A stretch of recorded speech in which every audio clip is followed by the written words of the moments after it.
Kazakhstan, a geographical heavyweight, in fact the world's 9th largest country, but when it comes to tourism, it's punching well below its weight. Certainly from a tourism perspective. So that the country is not well known, and that's part of the problem.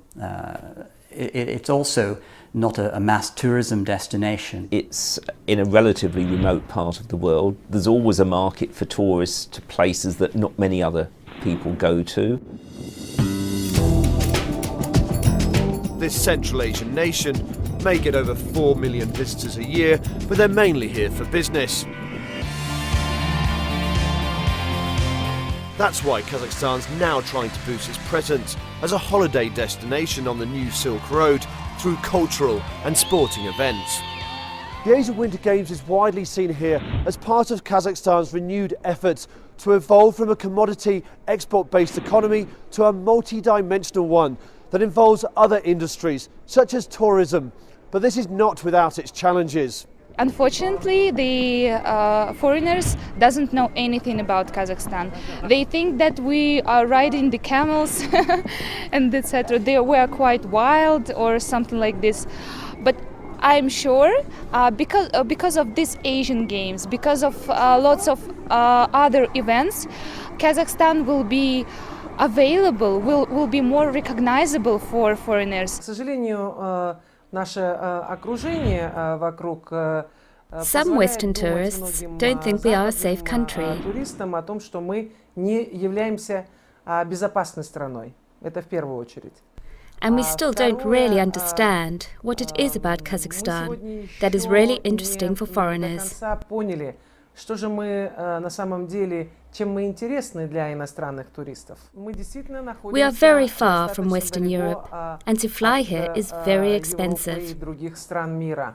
К нам далеко лететь, и к нам дорого лететь.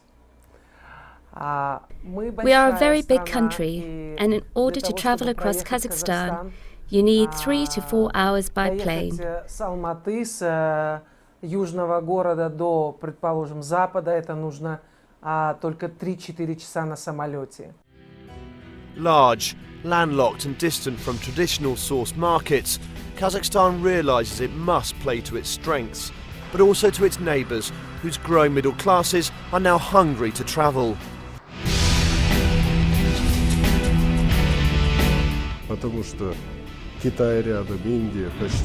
China, next to India, has a combined population of 3.5 billion. A lot of them don't see snow at all. That's why we all work hard in developing winter tourism.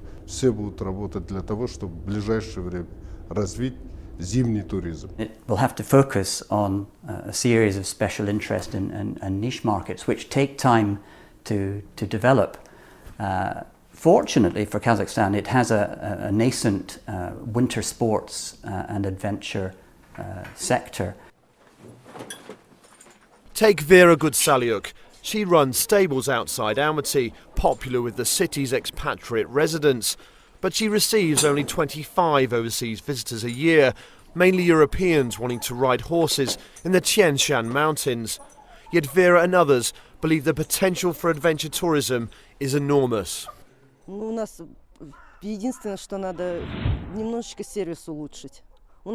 need to improve our services. We have very good air here, beautiful countryside.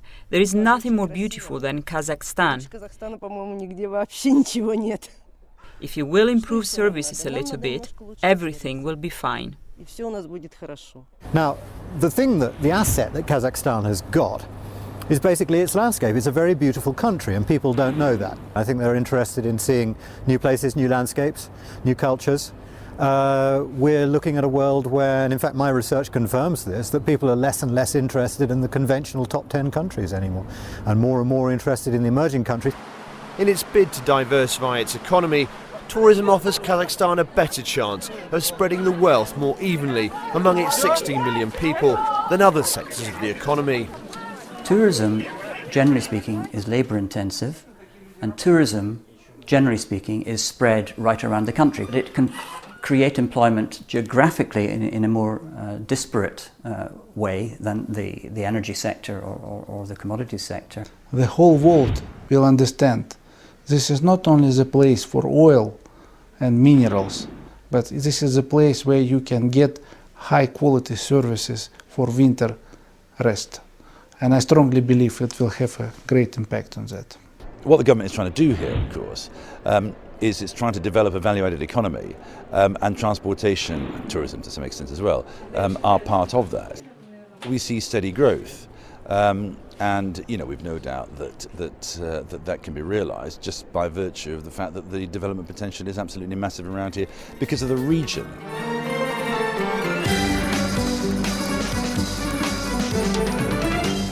If Kazakhstan focuses not only on niche tourism and targets emerging markets, it could be tapping into a winning combination that goes well beyond the Asian Winter Games.